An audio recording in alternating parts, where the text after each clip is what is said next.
Ladies and gentlemen, for the next episode of Driving with Dave, I've got the pleasure of having a conversation with the one, the only, Katie Thurston. Hello. So you go from the Bachelorette to driving in a 2016 Prius. Yes. Boy, times change quick, don't they? Living the dream. Living the dream. Yes. How's your day going today? Good, because we're going to a magic show tonight. We're going to a magic show. Yes. And magic is only good if it's done very well. Yeah. Otherwise, bad magic is not good. And we're about to see the best magic in the world, I think. I've never been. You've never been? Yeah, you thought Oh I'd my gone, gosh. I've never been. Are you serious? Yeah. This is, so we're going to like the only place in the world that does this. No cameras, no proof we'll be in there. Very exclusive. It's like Vegas, but better, because really what happens there does stay there. Yes, it's going to be amazing. Now, this is a casual conversation. I don't like to put you on the spot. Oh, why does that make me nervous suddenly? You're like, so. For my first question, can you name 4 countries in South America? Why did you do that to me? No, I'm kidding. You don't do that. No. No, can I tell We're you? off to a great start. Fridays, since like my childhood, there's one thing I like to do, and that's get Diet Cokes. I do love Diet Coke. I don't know if it's that, by the way, I don't know if the camera can see this. Oh. You're literally a, what's the thing called? Disco ball? You're a disco ball. I know, it was actually kind Shimmery. of distracting when I was driving. Yeah, that's great. Good lighting here. Yeah. And again, don't take any, like this isn't a dig at you. I just feel like you're the type of person I can bring to a 7-Eleven. Oh yeah. And like that, and you'll be okay with that? Yeah. That's a compliment. That's I think that's a compliment. Yeah, because Tasha, she wants like, the most expensive Starbucks, order, and I'm sure you've probably got an expensive order yourself. But an extra large 7-Eleven costs $1, and that'll get you through the night. Could use, like my mouth is like watering now. I wasn't craving a Diet Coke, but you said the word, triggered. It's just, I'm just like simple like that. Yeah. Just something about a Friday payday and a soda and a cold, not a plastic bottle. Just in the thing about the abundance of a large soda, Yeah. just knowing that you've got the whole night ahead of you. I keep it simple. So, how's life? Great. Post Bachelorette. Really good. I'm doing comedy. You don't say. I'm in the dating scene now. You're doing comedy. You're in the dating scene. You're going on dates with rock stars and quasi-famous people. I do a mix. I'm on Hinge now. You're on Hinge? I'm exposed to the normal people too. So Raya wasn't giving you the... I deleted that. You deleted Raya? Yeah, early too. I paid for a full year. I was committed. And I was like, this app is so shallow. Have you ever seen what it looks like? No. It's like the most entry-level dating app. It's just like, here's some pictures, here's a bio that no one fills out, throw in a song, and that's all you pretty much get. You just want to like recognize who the person is. Yeah.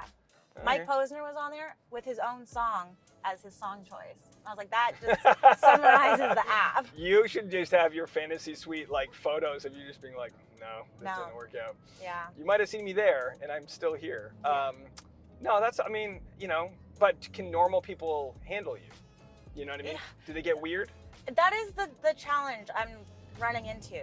I'm very open to anybody, but the tough part is like my lifestyle is so different than someone who's working 9 to 5.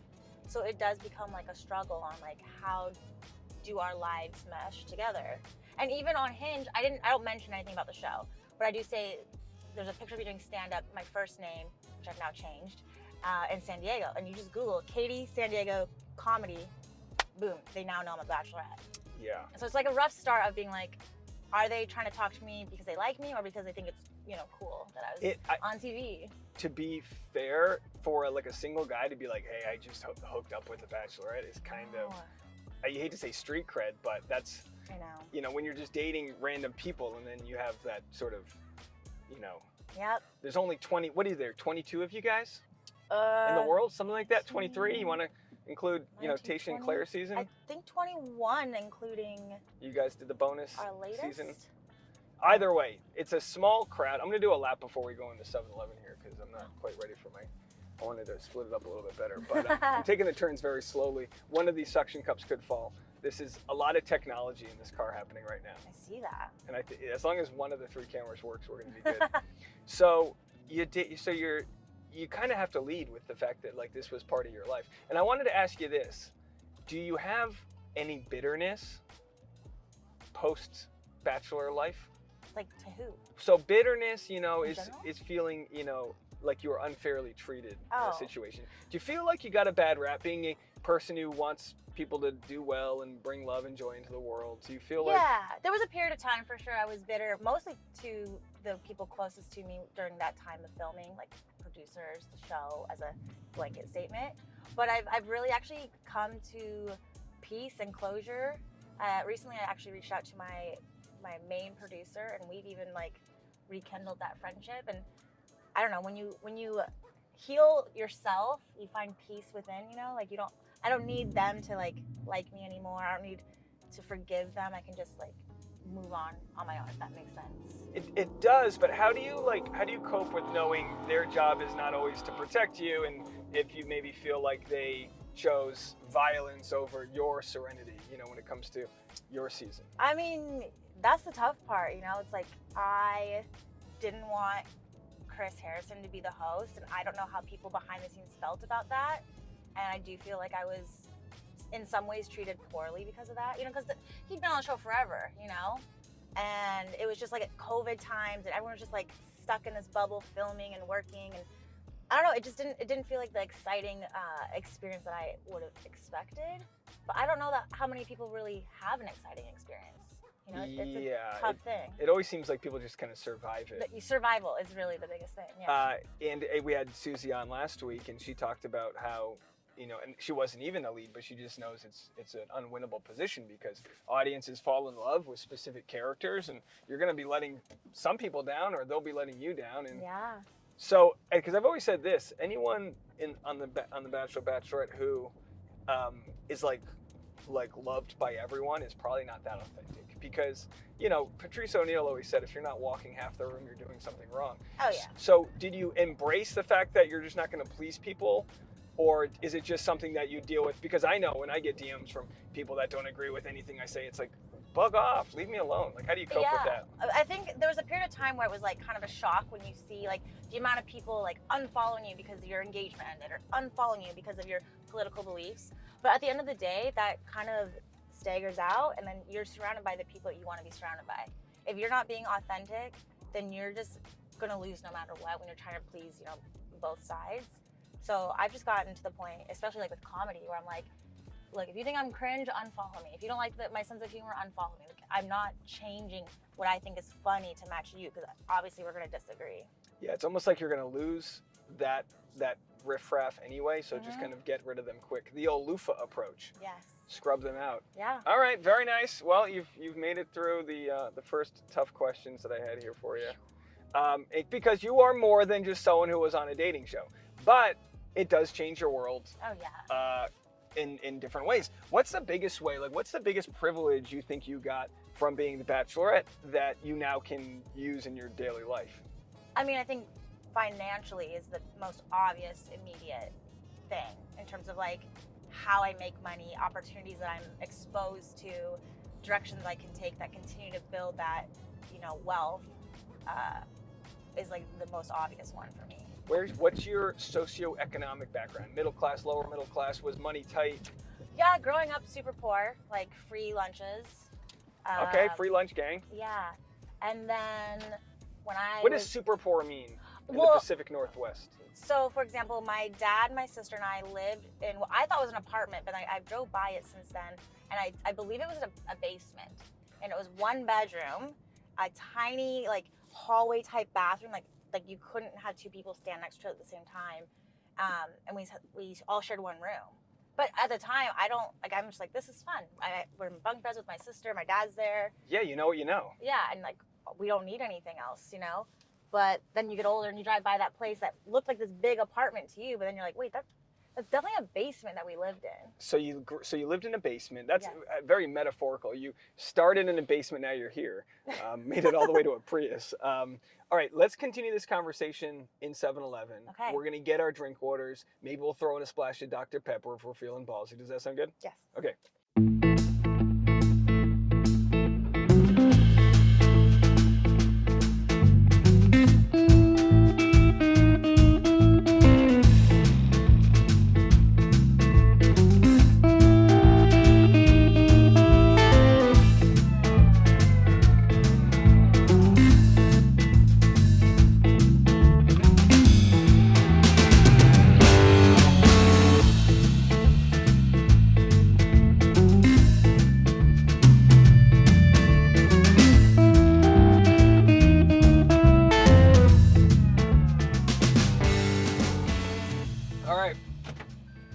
continue the party. So, I've wanted to ask you about, so you grew up in a basement apartment. When did you realize that that was like not, you know, the lap of luxury? I mean, at some point you realize 3 of us in 1 bedroom is not ideal. But like, even like my sister and I always shared a room, which I think is pretty normal. So was your sister and your dad, were your parents together? No, they've been divorced since I was a baby. Okay. Yeah. And I wanted to ask you about this because I feel like I have a connection with people that have dad things. I don't mean it's not issues. Daddy issues? I call them dad things Yeah, because this is the 10-year anniversary of my biological father passing away. Okay. And it wasn't like waited like, say, someone who I grew up with my whole life, but you just mentioned that you found out your biological dad wasn't the dad you thought it was? Yeah. How did that come about? Basically, it's like it's a small town that I grew up in, and so kind of like everyone must have knew everybody because my biological dad was at a barbecue that my aunt, which was my dad's sister, the dad who raised me. When I say dad, that's who raised me. Okay. So my dad's sister, my aunt, had this barbecue where my biological dad was at, and my sister was there. And at this point, I think I'm 20 years old, and he approaches her and says, "I'm your sister's real dad." At a barbecue. Yeah. My aunt apparently knew this whole time. What? And no one wants to be the bearer of bad news, especially to like her brother. So your aunt knew, but your dad didn't know. Correct. Whoa. I know. Messy. Have you talked to him about that? Did you ever get a chance to talk to him about that? My biological dad? Or my dad who raised me. Yeah, your dad who raised Yes, you. we found out together officially when the test came, because we did a DNA test to confirm it. Wow. So we had to find out together, which was unfortunate because he ended up passing away like a year later. And so part of me is like, I wish he just never had to know that. There's got to be something good about knowing the truth and still choosing each other, you know? Yeah, I mean, at that point, he raised me my whole life. Like, his dad duties were fulfilled, you know? Like, it didn't matter at that point anymore, you know? No, me and my sister were essentially raised by my stepdad, so we totally understand that, like, the biology doesn't matter. Mm-hmm. But when you still, like, I got to meet my biological father when I was 20. Oh, I didn't really know. Same thing. I didn't even know he existed. So literally same thing. I didn't know he existed till like Facebook came out. Oh my god! And I found out I had sisters and brothers and nieces and nephews and all this crazy whole family I just never asked about. Yeah. Which when people say, "Why didn't you ask?" It's like you don't know what you don't know. Right. So did you get to have a conversation with your biological father, and do you have any relation with him? I tried, but when you're an adult meeting another adult who's trying to pursue you as like a father figure, it's very awkward, you know. Like I don't need a dad. I already had one, you know. Like especially with him passing and like the timing, everything. It was just too much, you know. Yeah, when my biological father, when I went to meet him, he took us to an Applebee's. Mm-hmm. And it was in St. Louis, and this is gonna sound so pretentious, even though I don't mean it to be. But we would go to an Applebee's, and he's like, "You can have anything you want on the menu." And I was like, "Well, this makes up for 20 years. I can have anything on the menu." But I understood it was like his little effort to connect with me, even though like he wasn't there my whole life. Yeah. But your biological father was in the same town. Oh, there's a dog running across the street. These dogs are bold. Are these just wild dogs? Yeah. Really? Yeah, there's a lot of dogs around here that people don't put on the leash. Wait. Yeah. Just no one There cares. he goes. They're just like, he's just going. It's a wild street dog. Street dogs. If I lived here, I would be catching every single one of them, and that would be my full-time job. Yeah, you would just have all the strays. Wow. You'd be that person. Sorry, didn't mean to. No. This is not normal. This is not normal. Like no one cares. I care. We cared the first week, and then you see enough dogs running around. This is how they're supposed to live. They're off leash. They're LA living dogs. their life. These are LA city dogs. Nice. All right. So your dad's situation Yes. was you were set. You didn't need another. I didn't need that relationship. I had a dad. He raised me great, and yeah. Did it affect though, like the people that knew? Like, did it affect your trust in them? Oh, I was very angry with my mom for years because she knew. Like it wasn't like well, maybe it's your dad. She knew. My biological dad knew. They, I think, would have taken it to the grave for the most part. Although I think my biological dad was waiting till I was 18 just, for child support purposes or whatever. It's just messy. It's just It's messy, but what you've realized, and I think what 23andMe is teaching people, is that shit's messy. Yeah. Like nothing was, people used to be able to keep secrets, Yeah. generationally, family secrets that they no longer can. Oh, yeah. My buddy found out his dad wasn't who he thought he was, and you look at the photos and it makes perfect sense. The guy Totally. who is his dad that wasn't. How has it affected your relationship with your, I guess, technical half sister now? There was something that I think kind of brought her some peace, knowing that like biologically we weren't the exact same. Because when we're a year apart, so there's always like competing and who's the smarter one, who's the more athletic one, the more popular. Like you can't, like you're always being compared. So who is the smarter one? Well, are you the more athletic one? She dropped out of high school, so like we just had very different paths. Gotcha. She kind of had a rough early adulthood that she's now recovered from. But for her, I think it brought her some kind of like closure of like, well, yeah, we're different because we had different dads. Yeah. So I think it made her feel better about kind of the stuff that she had gone through. Interesting. Yeah. No, that's very interesting because I've got my younger brothers are my half siblings, and we're just slightly different. I always said my mom was just remarrying until she could like perfect the system. Like, she realized that having an adult stand-up comedian son wasn't the final genetic code that she was looking for. All right, so cruising right along here. I have a game I call Blur That Boy, and then I go, Blur That Boy. Blur. So I'm going to blur out your answer, okay? I'm going to blur it out. You have my word. I'm going to put a little thing over. No one's going to know what you said. So if you want to answer, you can just say pass. It doesn't matter. Okay, but my answer will be beep. Bleeped.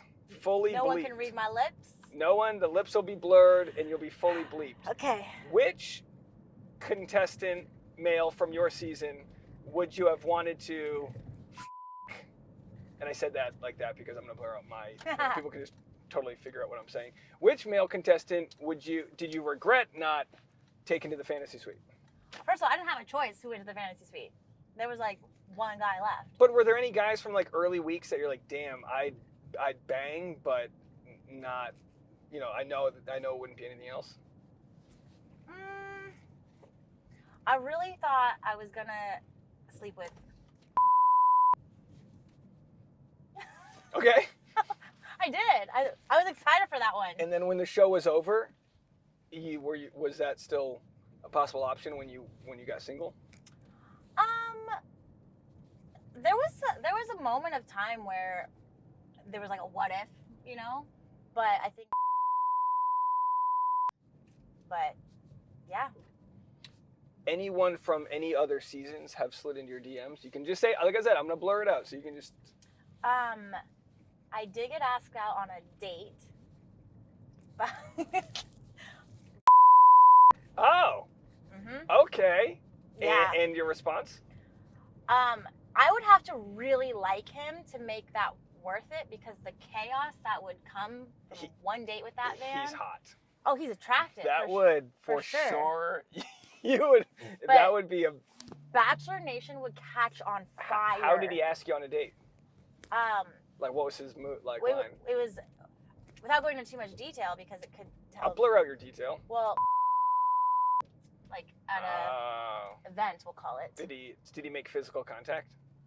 Like a kiss? No, like, hey, how are you? Touch the knee. We we were all like hanging out and just really meshing very well. Like I think he's a great guy. But isn't that crazy that you have to consider that that you would be one of the more hated people? It would not be worth it, is the thing. Like this, he would have to be like, I want to marry him in order for me to go on a date. Otherwise, I'm like, you are not worth the mental struggle of what the public would say about that. Yeah, that would be wild. Mm-hmm. That would be wild. Yeah. How many people in Bachelor Nation do you have blocked on your phone? Ooh, I really do think, Nick is the only one actually blocked. And you don't have to blur that one out either. I wasn't gonna. We spoke about bitterness earlier. Do you have any bitterness that people like me can make money discussing people like you? Be honest. You can tell me if it pisses you off. I don't. Like, that's the thing. I never understood why people can be bitter about how others are making money. Influencers, recappers, YouTubers, creators. It's like, if you are bitter, then do it yourself. And if you can't, then like there's a reason, like use your talent. And your talent is like, you're really good at technology and people, and you're funny, and your charisma. And Keep going. He's everything, guys. He's charming and attractive. All right, shut up. That's too much. I still feel. Come on, you can be honest. Does it not annoy you that you did 12 weeks of mess or 12 days of mess, and I was just like? No, I mean the only time I actually got annoyed, and he knows this, is my friend Andrew Rivers. You don't have to leave his name out either. Oh, we love him. I love him. He's great. I did a few shows with him. But there was a moment of time where it was just like constant like tagging and material. You know, I think his like special, he's holding a rose in his mouth, and I'm just like, bro, I think I literally snapped on him. But that was the only time. Other than that, it's just part of business, you know? Yeah, it sure is. Speaking of business, when I found out you had checked out my channel. Is that another random dog? Maybe it's the same one. Should we grab it? No, don't grab it. Look, he's literally just let it live. He's enjoying life.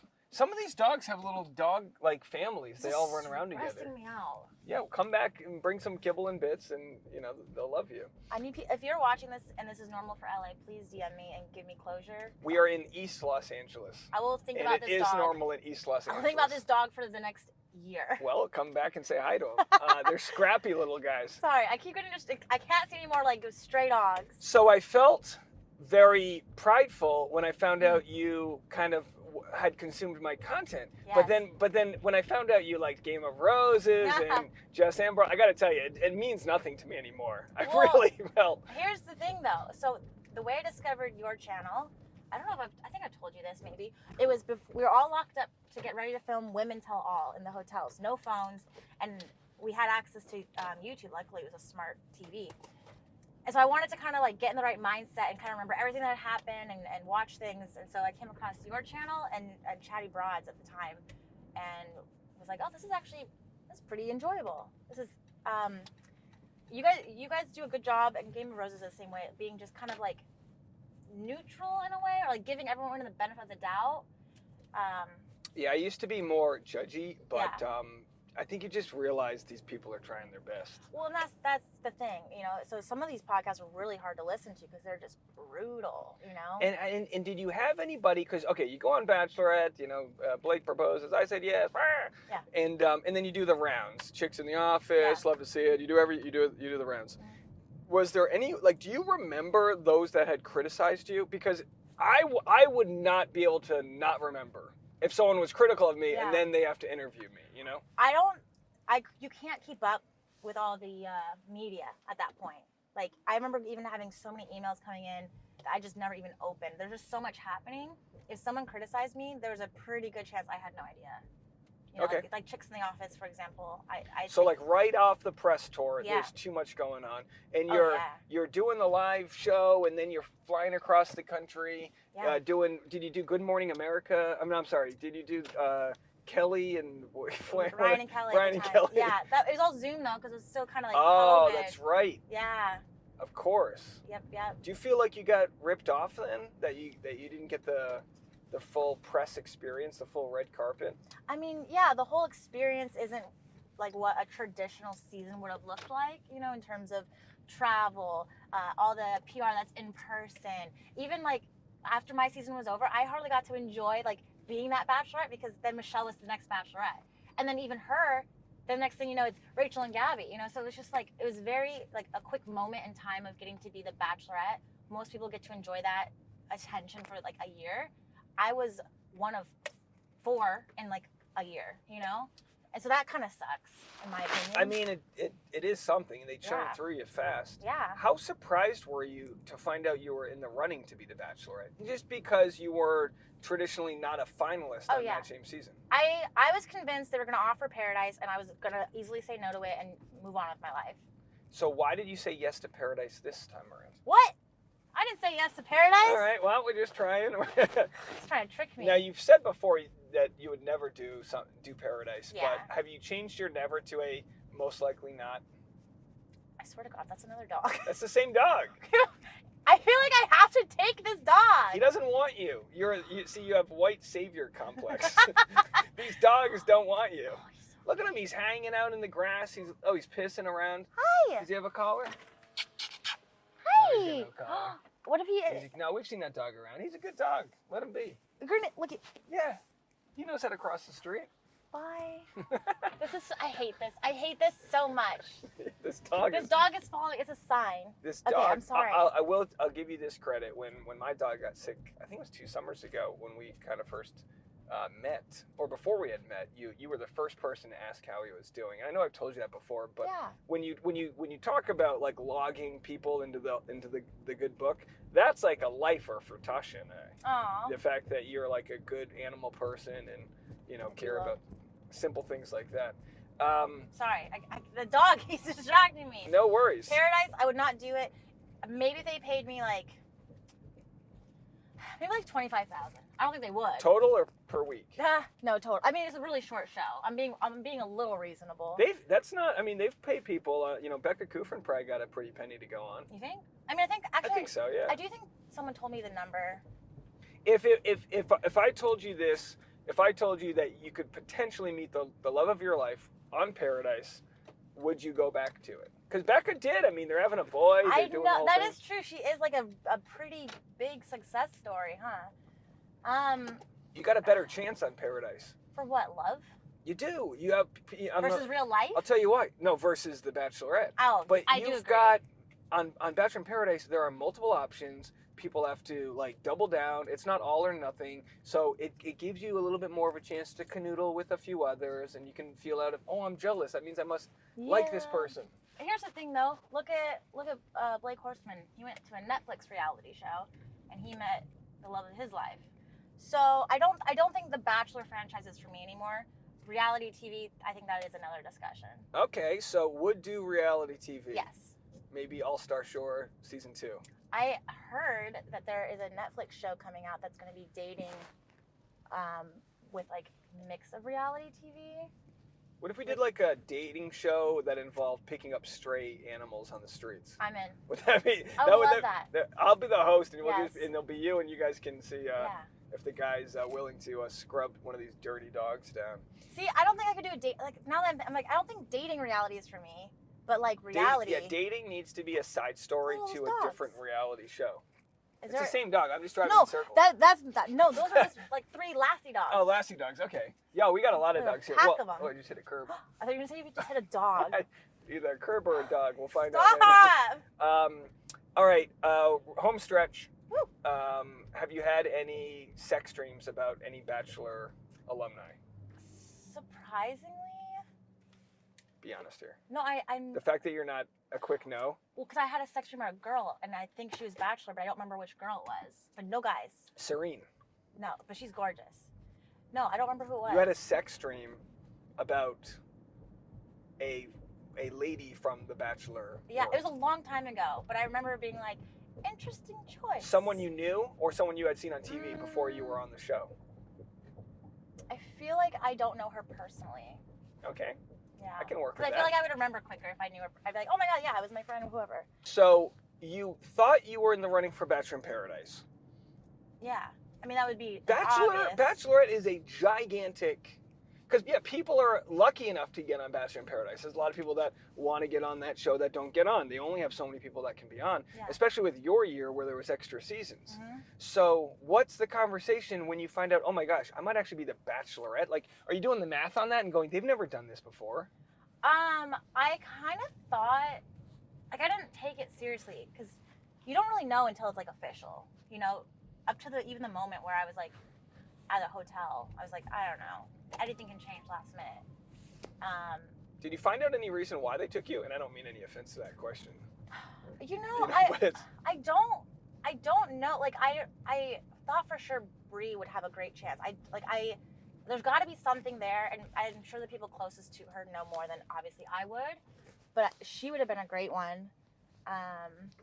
And then at what point, how soon before you go into filming, do you know it, is it until you sign that contract? You don't know? I filmed my promo before signing my contract. Yeah. So which I thought was a risky move. If I wanted to, I think I could have just been nah, I'm not gonna do it. And they just spent all this money on, filming the promo. Well, 'cause we nothing know was signed. Kayla had filmed a promo for Bachelorette and then didn't get it. So Yeah. I wonder if they just do a few people to make sure in case you fall in love that all their eggs aren't in one basket. Yeah. Interesting. Mm-hmm. Well, you made it, and you've gone from the prestigious world of The Bachelor to the 2016 Prius. But I appreciate you. Do you have any words of wisdom you want to share with my audience before we cut you loose? I wish I was more prepared for that because I feel like I can always give good advice, but not on the spot.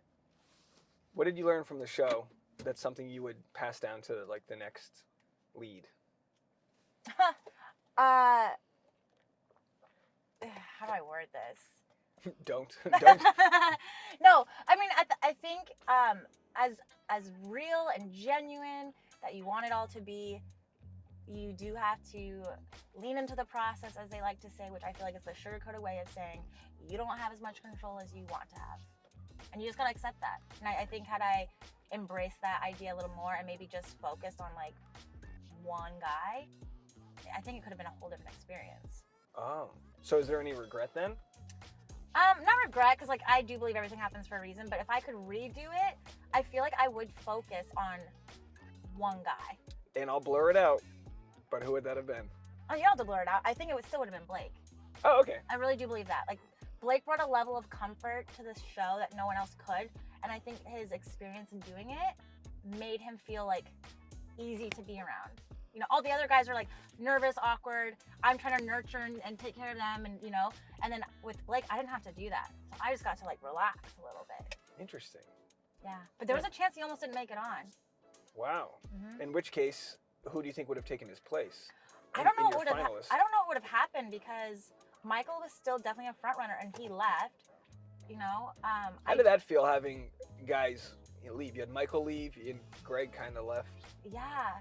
I do know. Like, are you in your hotel room going, oh man, they're gonna make me look so stupid? It was embarrassing. To this day, it's still pretty embarrassing. Is it really? I mean, I make jokes about it now in stand up, but But is it? Oh. That's right. What is that? Is it embarrassing? Like you feel, like is there an imposter syndrome happening as you're the Bachelorette? I don't think necessarily that, but it is not fun to hear people be like, she was so undesirable, no one wanted her, you know? And it's like, F you. Yeah. Sorry, can you swear on your channel? Yeah, them. Them. Well, we're happy that you're out there thriving, and I'm excited for Magic Castle. Cheers to you, and thanks so much for doing Thriving with Dave. I really appreciate it. Thank you. All right, let's roll. Ooh. Yeah.